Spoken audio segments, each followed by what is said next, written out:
अस्सलाम वालेकुम। मुसलमानों का ज़वाल, वजूहात और दोबारा उरूज का रास्ता। बेशक अल्लाह किसी कौम की हालत नहीं बदलता जब तक वो खुद अपनी हालत को न बदले। आज हम मुसलमान एक सवाल के जवाब की तलाश में हैं। कभी हम दुनिया के हुक्मरान थे, हम मजलूम क्यों हैं? कभी हमारी तहजीब सबसे आगे थी और आज हम पीछे क्यों रह गए? ये सवाल हर उस शख्स के जहन में आता है जो तारीख से वाकिफ़ है।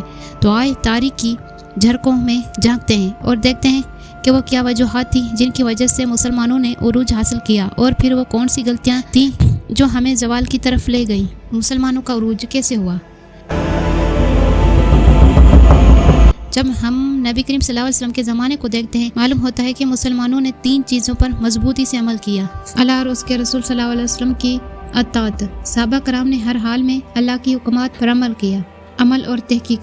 मुसलमान साइंस, तब फल्कियात, रियाजी और फलसफे में सबसे आगे थे। एहतियात और ईमानदारी। एक मुसलमान दूसरे मुसलमान का भाई था। दौलत और ताकत की हवस नहीं थी। उसकी बदौलत मुसलमान अंदलस से लेकर बगदाद और उस्मानी खिलाफत तक दुनिया की सबसे ताकतवर और बाइज़्ज़त लोग बन गए। फिर वो वक्त आया जब हमने अपनी पहचान खो दी। ज़वाल के चंद बड़ी वजूहात ये थी। दीन से दूरी। जब मुसलमानों ने दीन को छोड़ा, अल्लाह की मदद भी उनसे छूट गई। इल्म से बेरुखी। वो कौम जो इल्म की दुनिया में राज कर रही थी, वहीं इल्म से महरूम हो गई। फ़िरक़ाए विरायत और इंतशार। जब मुसलमान आपस में लड़ने लगे तो दुश्मनों ने इन्हें टुकड़ों में तकसीम कर दिया। जुल्म और नाइंसाफ़ी। हुक्मरानों ने अदल छोड़ दिया, ताकतवर ने कमज़ोर को दबाया और नतीजा ज़वाल की सूरत में निकला।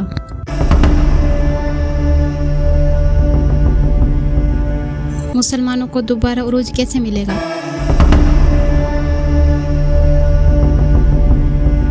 कुरान और सुन्नत पर अमल।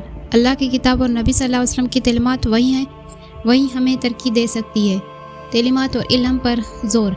हमें जदीद साइंस, टेक्नोलॉजी और तहकीक में आगे बढ़ना होगा। एहतियात और भाईचारा। जब तक हम एक दूसरे के खिलाफ ही रहेंगे, हम तरक्की नहीं कर सकेंगे। अदल और ईमानदारी। इंसाफ और ईमानदारी के बगैर कोई कौम तरक्की नहीं कर सकती।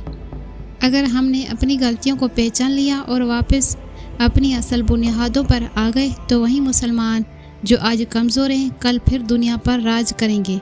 अल्लाह हमें वो रास्ता दिखाए जो हमें दुनिया और आखिरत में कामयाबी की तरफ ले जाए। आमीन।